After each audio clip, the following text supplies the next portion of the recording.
पुंछ में IELTS centre कायम प्रदीप शर्मा साबिक एमएलसी ने किया इफ्तिताह। पुंछ के मुअज़्ज़िज़ शहरियों ने कहा कि ये सेंटर पुंछ के लिए खुश आइंद है।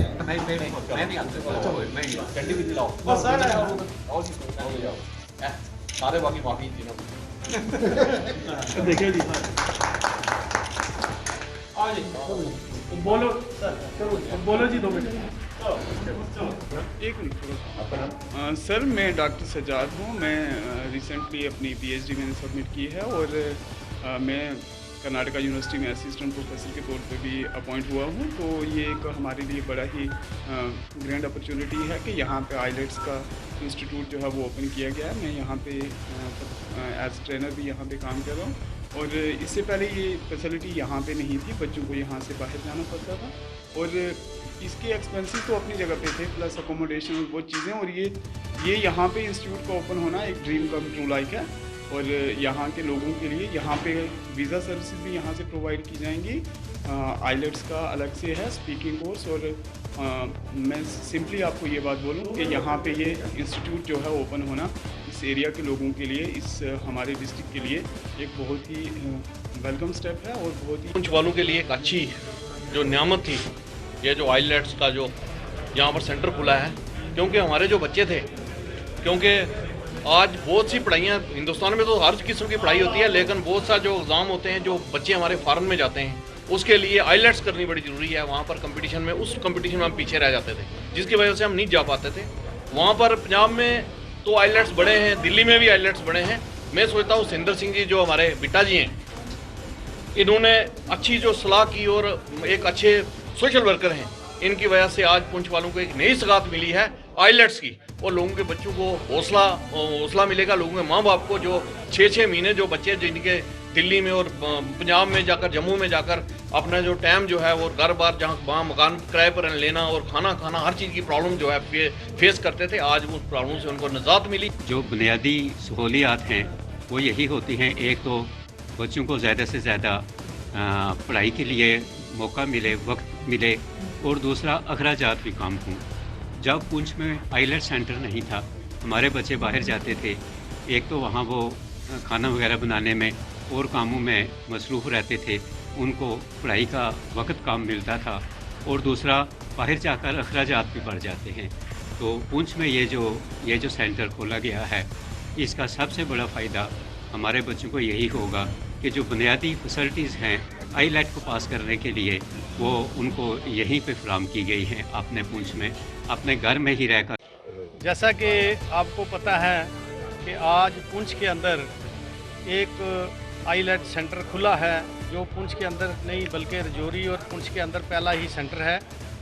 इसमें जो बहुत बड़ा योगदान है वो हमारे सुरेंद्र सिंह जी बिट्टा, इनके बेटे और हमारे प्रदीप शर्मा जी, इन लोगों का बहुत बड़ा योगदान है ये सेंटर पुंछ खोलने में। इससे हमारे रजौरी और पुंछ के बच्चों को एक नई आईलेट सेंटर खोला गया है। मैं इसके लिए सबसे पहले सुरेंद्र सिंह जी को मुबारकबाद देना चाहता हूँ कि इन्होंने एक सोच बनाकर हमारे पुंछ को लोगों को आगे ले जाने के लिए ये सेंटर खोला है।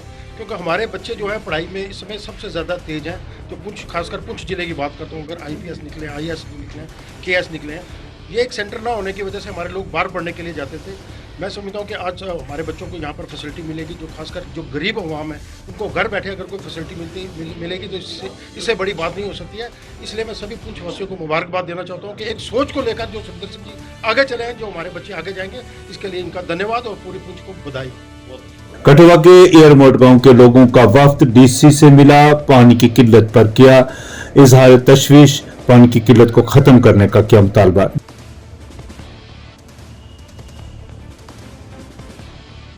हमारे साथ मौजूद हैं Zeeshan Rana ji, national conference spokesperson. Sir बताएं, ये जो डिप्टी कमिश्नर पुंछ से आज जो आपका डेपुटेशन मिला है, उसके हवाले से आप क्या कहें? देखिए, आज नेशनल कॉन्फ्रेंस के तमाम जो जुमा हजरात हैं, खासकर मेंटर सब डिवीज़न से, इसमें एडवोकेट नज़ीर साहब जो तंजीम के सूबाई नायब सदर हैं, फिराद अजरी साहब जो जोनल सेक्रेटरी हैं, मौलाना इकबाल साहब जो OBC के डिस्ट्रिक्ट प्रेसिडेंट हैं, और जितने भी मेरे साथ यहाँ एक सरपंच हज़रात, आज़म साहब यहाँ नेशनल कॉन्फ्रेंस तंजीम के एक सीनियर रहनुमा हैं, और सारे मेरे बुजुर्ग और भाई जो एक्स सरपंच हजरात मुश्ताक साहब, यूसुफ साहब, बाब हुसैन साहब, जितने इखलाक साहब, शौकत साहब, मैं किसी का नाम लूँ क्योंकि वक्त की भी कमी है, मगर आज मैं ये ज़रूर कहना चाहूँगा कि हम सभी साथी, क्योंकि बहुत दिनों से ये इस चीज़ की प्लानिंग हो रही थी कि लोगों के मसाइल, लोगों की जो प्रॉब्लम्स हैं उनको लेके हम डिस्ट्रिक्ट डेवलपमेंट कमिश्नर साहब के पास जाएं, क्योंकि जैसा कि आप जब जानते हैं कि यहाँ पे कोई भी सरकार जो है वजूद में नहीं है पिछले 5 साल से, और कोई भी किसी भी मसले का अजाला निकालना हो तो उसके लिए हमें डिप्टी कमिश्नर ऑफिस में ही आना होता है। तो उसके लिए हम आज यहाँ पहुंचे और पूरी तंजीम के लोगों ने, सभी ने जो है एक मेरे साथी ने डिप्टी कमिश्नर साहब से बात की, अपने अपने इलाके की मसाइल जो है रखे, सागरा से लेके, बनलोई से लेके, संगेट से लेके, बालाकोट से लेके, मनकोट ब्लॉक से, सलवा से या मेंढर ब्लॉक से, सभी इलाकों को हमने टच किया और ये बात डिप्टी कमिश्नर साहब को वाजिया की कि यहाँ अकाउंटेबिलिटी फिक्स की जाए ऑफिसर्स की, क्योंकि जब तक अकाउंटेबिलिटी सिस्टम में फिक्स नहीं होगी किसी भी इलाके की तरक्की नहीं हो सकती है। तो मैंने जब हम पिछली बार डिप्टी कमिश्नर साहब से मिले थे तब भी मैंने उन्हें यही बात कही थी और आज भी मैंने उनसे फिर से यही गुजारिश की है कि आप तमाम जितने भी ऑफिसर्स हैं डिस्ट्रिक्ट लेवल के, उन सब की अकाउंटेबिलिटी फिक्स करें ताकि लोगों की जो प्रॉब्लम्स हैं, चाहे वो जल जीवन मिशन की स्कीम हो, चाहे रोडों की जो खस्ता हालत हो, चाहे वो बिजली की जो खस्ता हालत हो, उन सभी इश्यूज पे हमने डिस्कस किया और तकरीबन 1.5 घंटे जो है हमारी डीसी साहब से मुलाकात रही और बहुत ही अच्छे माहौल में डिप्टी कमिश्नर साहब ने जो है हमसे बातचीत की और ये कोशिश उनकी तरफ से भी रहेगी कि इन सभी प्रॉब्लम्स को एड्रेस किया जाए। मेरे सभी साथी यहाँ जितने भी मेरे साथ आए, मैं सबका नाम नहीं ले पाऊंगा, अजीम खटाना जी हैं, बाकी रियासत साहब हैं, आप सभी हजरात का मैं शुक्रिया अदा करूंगा, बहुत बहुत शुक्रिया। डिप्टी कमिश्नर से आपको क्या यकीन दिलाया? डिप्टी कमिश्नर साहब ने ये कहा कि क्योंकि देखिए मसाइल तो बहुत हैं, एक दिन में इन मसाइल का अजाला होना बहुत मुश्किल है, मगर हमने उनसे ये कहा कि शुरुआत कीजिए इलाके की, क्योंकि कोई गवर्नमेंट नहीं है पिछले 5 साल 6 साल से, कोई एमएलए नहीं है, कोई लोगों का कोई पुरसाने हाल नहीं है, कोई पूछने वाला नहीं है।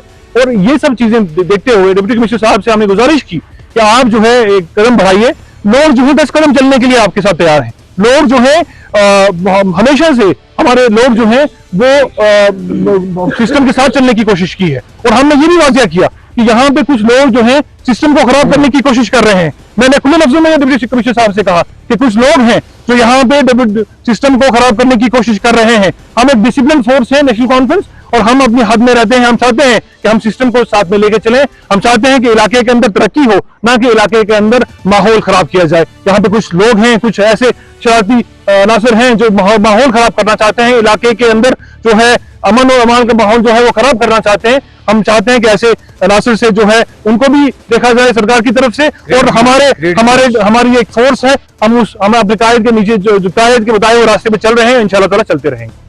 हमारे जितने भी सरपंच हजरात, डेलीगेट हजरात या ये हमारे नेशनल कॉन्फ्रेंस के यूथ लीडर्स, स्पोक्स पर्सन जो हैं ये जीशान राणा साहब, और ये हमारे साथ आजरी साहब, और जितने भी ये हमारे सरपंच साहिबान जो हैं, अब अगर नाम लेंगे, ये आजम साहब हैं, हमारे जितने भी हैं, इकबाल साहब हैं, सारे मुश्ताक साहब हैं, सारे हजरात जो हैं, ये हम सभी जो हैं ये आज डिप्टी कमिश्नर साहब से हमने टाइम लिया हुआ था। तो जो बात हुई है सिर्फ और सिर्फ लोगों के मसाइल की बात हुई है, क्योंकि मेंढर इलाका जो है ये बॉर्डर इलाका है, और जो भी बातें हुई हैं वो ये बातें हुई हैं कि सिर्फ और सिर्फ डेवलपमेंट की बातें हुई हैं, और रोडों की बातें हुई हैं, बिजली की बात हुई है, पीएचई की बात हुई है, और बिलखसूस मैं ये कहूँगा कि जो जल जीवन प्रोग्राम चल रहा है इसमें जो है बहुत काम जो है वो अधूरे रह गए हैं। अभी जो काम स्कीमें जो है शुरू नहीं की गई हैं, हालांकि इनको दिसंबर जो है ये जो गुजर गया है, इस दिसंबर में इनको लास्ट टारगेट दिया गया था कि ये स्कीमें जो है आपने कंप्लीट करनी है, लेकिन वो स्कीमें अभी वहीं की वहीं दरी की रह गई हैं। लेकिन ये है कि हम ये चाहते हैं कि वो ठेकेदार जो जिसने ये स्कीमें ली हुई है, जिसको ठेका है, जरा उसको सामने ला के पूछा जाए कि भाई बात क्या है, ये आप ये स्कीमें क्यों नहीं कंप्लीट कर रहे हैं। बड़ी मुश्किल के साथ जो 3 महीने तक स्कूल बंद रहने के बाद आज फिर से बहाल हो गए, बच्चों ने किया इजहार मुसर्रत।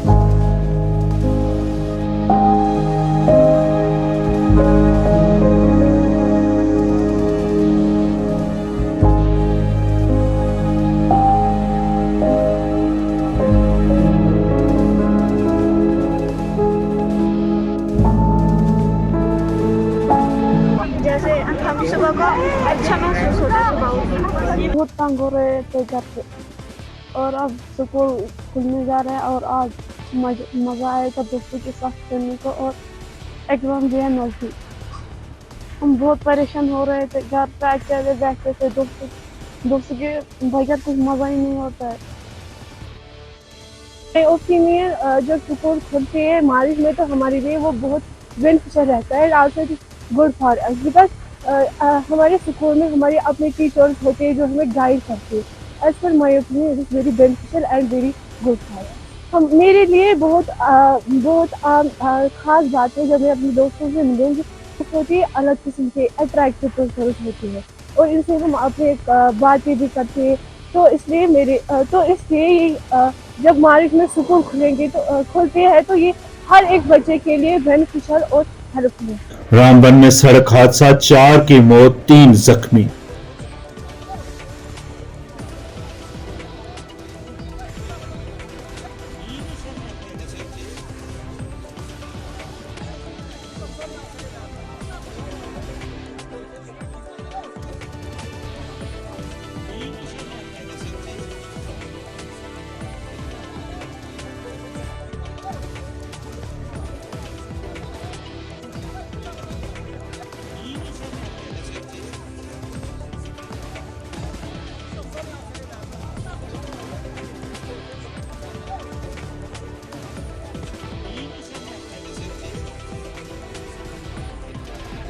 जम्मू श्रीनगर शाहराह 2 रोज तक बंद रहने के बाद बहाल। आज सिर्फ पैसेंजर गाड़ियों को जम्मू से श्रीनगर एक तरफा जाने की इजाजत दी गई, जबकि ट्रकों को आज भी नहीं छोड़ा गया।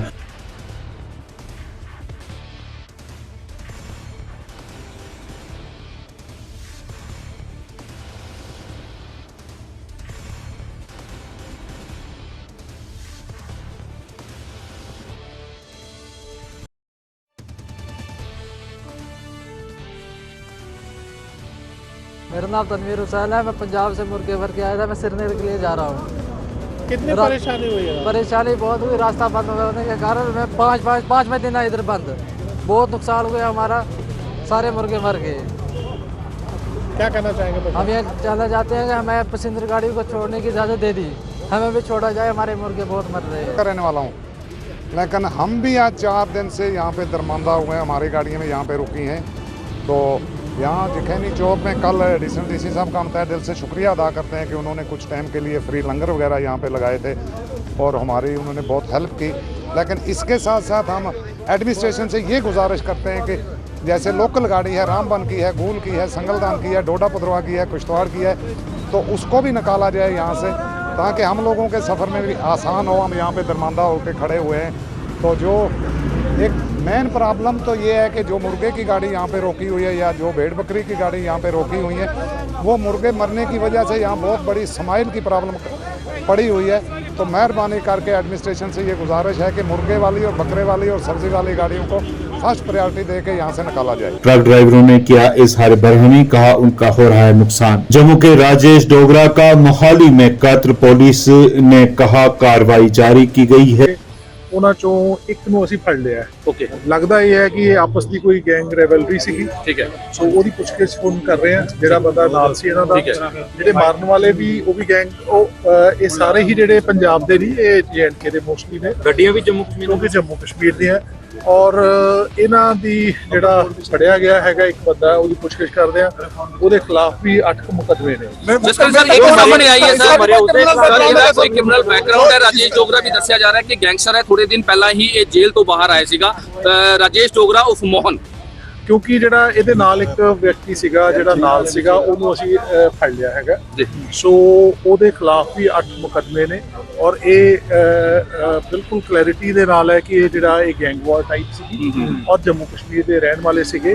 ਹੁਣ ਉਹ ਜਿਹੜਾ ਉਹਦੇ ਤੋਂ ਪੁੱਛਗਿੱਛ ਦੇ ਨਾਲ ਉਹ ਸਾਨੂੰ ਸਾਰਾ ਕਨਸੈਪਟ, ਬਾਕੀ ਸਾਰੀਆਂ ਚੀਜ਼ਾਂ ਜਿਹੜੀਆਂ ਕਲੀਅਰ ਹੋ ਗਈਆਂ ਨੇ। ਔਰ ਬਾਕੀ ਜਿਹੜੀਆਂ ਸਟੇਟਸ, ਨੇਬਰਿੰਗ ਸਟੇਟਸ ਹੈ, J&K ਹੈ, ਉਹਨਾਂ ਨੂੰ ਸਾਰਿਆਂ ਨੂੰ ਅਸੀਂ ਇਨਫੋਰਮ ਕਰਤਾ।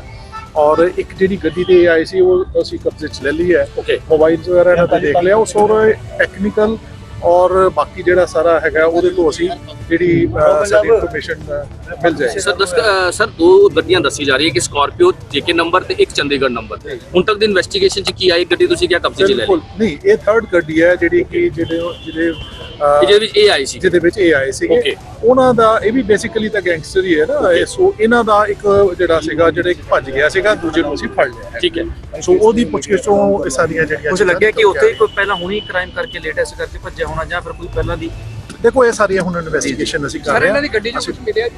ਇਹ ਸਾਰੀਆਂ ਚੀਜ਼ਾਂ ਇਨਵੈਸਟੀਗੇਸ਼ਨ ਚ ਕਰ ਜਸਕਰਨ ਸਰ, ਹਜੇ ਤੱਕ ਇਨਵੈਸਟੀਗੇਸ਼ਨ 'ਚ ਕੀ ਆਇਆ? ਇਹ ਜਿਹੜੇ ਤਿੰਨ ਤੁਸੀਂ ਕਹਿ ਰਹੇ ਹੋ ਇੱਥੇ ਘੁੰਮਣ ਆਏ ਸੀ ਜਾਂ ਕਿਸੇ ਵਾਰਦਾਤ ਨੂੰ ਅੰਜਾਮ ਦੇਣ ਆਏ ਸੀ? ਇਹ ਰਾਈਵਲਰੀ ਕੋਈ ਦੁਸ਼ਮਣੀ ਆਪਸ ਦੀ ਗੈਂਗਵਾਰ ਹੈ, ਕੀ ਹੈ? ਦੇਖੋ ਜੀ, ਇਹ ਹੁਣ ਕਿਉਂਕਿ ਤੁਹਾਨੂੰ ਪ੍ਰੀਲਿਮਿਨਰੀ ਤੌਰ ਤੇ ਦੱਸ ਦਿੱਤਾ ਕਿ ਸਾਰੇ JNK ਦੇ ਸੀਗੇ, ਇਹਨਾਂ ਨੇ ਅੱਗੇ ਕਿਤੇ ਜਾਣਾ ਸੀਗਾ, ਇੱਥੇ ਇਹਨਾਂ ਦਾ ਕੋਈ ਆਰਮੀ ਪੁਆਇੰਟ ਸੀਗਾ। ਸੋ ਉਹ ਕਿਉਂਕਿ ਇੱਕ ਬੰਦੇ ਨੂੰ ਅਸੀਂ ਫੜ ਲਿਆ ਹੈਗਾ, ਉਹਦੀ ਇਨਵੈਸਟੀਗੇਸ਼ਨ ਤੋਂ ਅੱਗੇ ਇੰਨੀ ਗੱਲ ਹਾਲੇ ਸਾਹਮਣੇ ਆਈ ਹੈ। ਬਾਕੀ ਸਾਰੀ ਰਾਜੇਸ਼ ਡੋਗਰਾ ਸਰ ਕਿੰਨੇ ਲੋਕ ਨੇ ਸਰ? ਕਿੰਨੇ ਲੋਕ ਨੇ ਟੋਟਲ? ਦੇਖੋ ਜਿਹੜੇ ਸ਼ੂਟਰ ਸੀਗੇ ਉਹ ਤਾਂ 4 ਦਿਖਦੇ ਨੇ ਕਿਉਂਕਿ ਅਸੀਂ CCTV ਵਗੈਰਾ ਤੇ ਸਾਰੇ ਟੈਕਨੀਕਲ ਦੇਖ ਰਹੇ ਹਾਂ, ਔਰ ਜਿਹੜਾ ਇਹ ਮਰਨ ਵਾਲਾ ਇਹ 3 ਜਣੇ ਸੀਗੇ, ਜਿਹਦੇ ਚੋਂ ਇੱਕ ਦੀ ਡੈਥ ਹੋ ਗਈ ਹੈ, ਇੱਕ ਭੱਜ ਲਿਆ ਸੀ ਤੇ ਤੀਜੇ ਨੂੰ ਅਸੀਂ ਫੜ ਲਿਆ ਹੈਗਾ। ਸਰ ਇਨਵੈਸਟੀਗੇਸ਼ਨ 'ਚ ਕੋਈ ਸਾਹਮਣੇ ਆਇਆ, ਉਹਨਾਂ ਨੇ ਕੋਈ ਦੱਸਿਆ ਕੁਝ? ਬਿਲਕੁਲ ਅਸੀਂ ਇਨਵੈਸਟੀਗੇਸ਼ਨ ਕਰ ਰਹੇ ਹਾਂ। ਇਹਦੇ CCTV ਦੇ ਵਿੱਚ ਕੁਝ ਪਤਾ ਲੱਗਿਆ ਕਿੱਧਰਲੀ ਸਾਈਡ ਗਏ ਨੇ? ਪਿਸਟਲ ਸੀ। ਇਹ ਸਾਰੀਆਂ ਚੀਜ਼ਾਂ ਅਸੀਂ ਕਲੀਅਰ ਕਰ ਲਵਾਂਗੇ। ਔਰ ਕਿਉਂਕਿ ਹੁਣ ਇੱਕ